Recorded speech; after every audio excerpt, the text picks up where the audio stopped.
how to turn on autocorrect on Android. How's it going, everyone? Welcome back to the Guiding Studio, and today's guide video I'll show you how you can enable the autocorrection for Android keyboard. So without wasting any more time, let's jump right into the video, guys.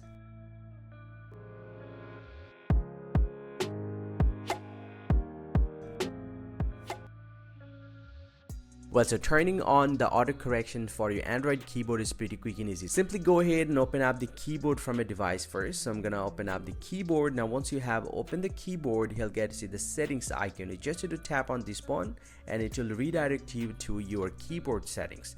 And from this page, you just need to tap on text correction.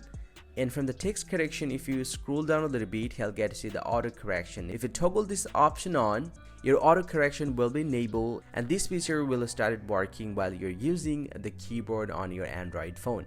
Hope you find this very helpful, guys. If you do, please drop a like and subscribe to the channel. See you guys around, and thank you very much for watching.